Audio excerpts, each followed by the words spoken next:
Hey, Allison. Hey Taj, how are you today? I'm good. How are you? I'm doing great, thanks. Well, one of the things that is so refreshing about this show is that it's not just funny, but it's got such real characters that people can relate to. They have their good and their bad moments, which really help round out a character. Yeah. So, what would you say is Tucker's most endearing characteristic and his most troublesome one? Well, Tucker is crazy to start. So I definitely have a fun time playing him. But I feel like one of his best characteristics is, being there for his friends. That's it's not an easy thing to just buckle down and say, yeah, sure, I'll help you take care of your new baby that you had no idea existed. You know what I mean? So I feel like it takes a really strong individual, a strong man, and a good friend to be able to do that. And Tucker is that all day. He is an amazing friend. And I feel like maybe sort of his worst or most troublesome characteristic is the fact that he has no filter and that maybe he is so honest. He just doesn't care what he says, if it's the right time or if it's appropriate or inappropriate. He just doesn't care because he has no filter. So if it's in his head, he feels like it needs to be said. So that doesn't always go well with him, and he thinks he knows everything, but in reality, he doesn't know that much at all. Good. Well, there are such great dynamics on the show too between all of the characters. I mean, Yeah. Tucker really has some great relationships with, Ben and Danny, and the priceless one between him and Bonnie. Oh gosh, yeah, you'll definitely see more of that coming up. Well, is there a particular relationship that you like to play up the most on the show? I would probably say I really do love and you'll definitely see more of this too. Danny and Tucker kind of have this sort of it's almost like a bromance kind of thing. It's almost like they're like dating in a sense because in episodes to come they have like their little moments of like their bromance, like, man, I love you, bro, let's go watch the game. And then they'll have little arguments that couples do, and it's just hilarious because he's 8 feet tall and I'm not. So it's just I'm looking up at this super tall guy, and I love their little thing they have going, and how he's always like, hey man, don't touch my food. And he's like, this huge guy. Like, no one in their right mind would go up to Danny's character and be like, don't touch my food. You know what I mean? But Tucker, that's Tucker. But my favorite is definitely Tucker and Bonnie. I think it's because they're the same type of person. They both think they're the smartest on the planet, and in reality, they're not.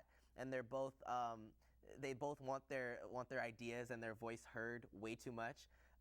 And so when they're in the same room, it's like this magnet that's like, no, I'm the boss. You know what I mean? And you see a lot more of Bonnie and Tucker. And actually, in the episode airing this Wednesday, they have some scenes just them, just him and Bonnie. So I love it because it's so awkward. Like, they're so awkward, and I think it's because they secretly love each other.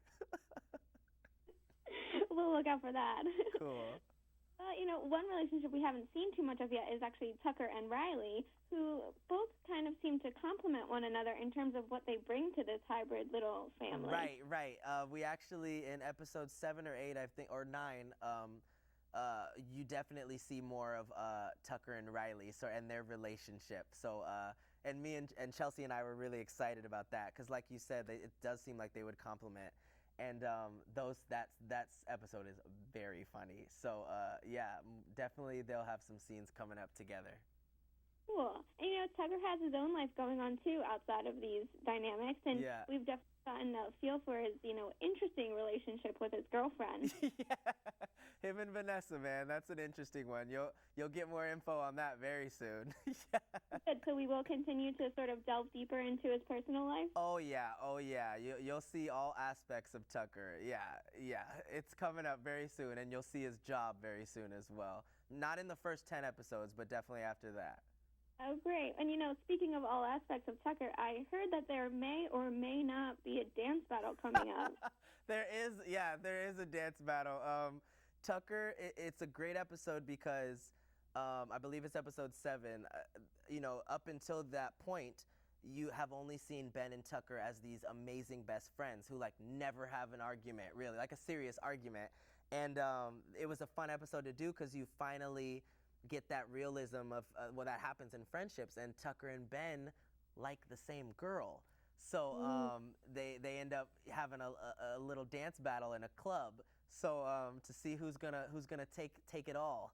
So it's a hilarious episode, and Jean-Luc and I grew up dancing, so we were really excited to find out that we got to dance on the show and stuff. So I feel like fans will really like that one. Oh, so it's going to be a real battle if you and Jean-Luc. Oh yeah, it's like it's choreography. It's like we were going in. Yeah, like yeah, it's a full on like music video basically. Well, I know that you guys are all professional actors, but with the cast you've got on the show, I'm amazed you can all keep it together long enough to film. Oh my gosh, yeah. Is that always the case? I mean, how often would you say you just end up cracking up and, There was, I tell people all the time in interviews, I really truthfully do not know how we get work done on this set. Because it's just nonstop laughter. Like, thank God it's a sitcom and that it's a comedy, because I don't know how we would act if it was a drama. I think it would be like the worst show on television, because we'd be like laughing in the scene.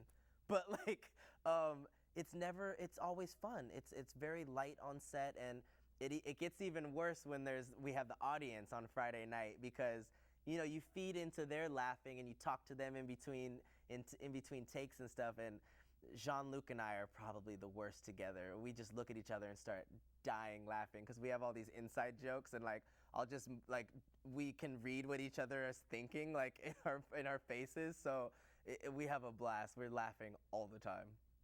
That's wonderful to hear. Well, the show also has this really wonderful balance of not just funny, but the funny, the serious, and the combination of the two. Right. And, I feel like with that, the storylines Tucker could find himself in the middle of are endless. Yeah. Is there an aspect of your character or a topic of the show that you're especially looking forward to the viewers seeing, or, you were especially excited to tackle? I'm excited for the viewers to actually, watch us get better with this baby and fall more in love with this baby than we did before, and sort of watch Tucker sort of maybe grow in himself, like from learning from this baby, you know what I mean? And seeing them get a little bit more mature, like in the episodes to come, and seeing how the balance is gonna be, and what it's like to bring a girl home and go out on a date. Like, do I need to take the baby with me? Is it my turn to watch the baby? So it's gonna be really fun, and to sort of see Emma grow up and see who her favorite is between the uncles, per se, between Danny and Tucker. So that's gonna be, of course it's gonna be Tucker though, obviously. Great. And what else is great about the show is that all of the cast are actually quite close to the characters' ages, which definitely adds some realness to it. But, yeah. It's only the first season. Have you taken any lessons away from your time with the show already for your own life? Definitely. It's kind of the opposite. I've taken aspects, especially in the baby realm, because I'm an uncle. My Tia has a 1-year-old son. So I've taken aspects of that and brought it to set to help me, because it can be difficult at times, trying to remember your lines and trying to keep this baby happy and stay in the scene at the same time. But yeah, you definitely can learn from this show, and because it's very realistic. We have real life issues going on, and I feel like I've learned a lot, like when I do have a baby in the future, and decide that it's time to do that when I'm married and all that. I can definitely go back to my baby daddy days and maybe reread some scripts maybe and figure out how to do some stuff. There you go. That's your father material reading. There you go, yeah. Well, Tucker and the whole crew definitely have their work cut out for them. So if you could give Tucker a piece of advice moving forward, what would it be? Bring an extra pair of pants everywhere, so you don't, if the baby pees on you, then you can change. So yeah. Don't eat too much baby food, or eat more baby food. What else? Try not to get spit up on as much. And maybe my biggest thing for Tucker, if I could meet Tucker in real life, I'd tell him to think before he speaks. But then he wouldn't be Tucker if he thought before he speaks. So, there you go, true enough. Yeah. Well, thank you so much for speaking with me today. It's been a real pleasure. Do you have any final messages for your fans and the visitors of PopCultureMadness.com? Just keep watching Baby Daddy. It gets funnier every week, and keep watching out for what Tucker has in store for you, because there's never a dull moment with Tucker. And every Wednesday, just prepare for shenanigans with the cast. On ABC Family. Wonderful. Well, thank you again, and I can't wait to see what comes next for the show. Thank you so much. Thank you. Have a great day. You too. Bye.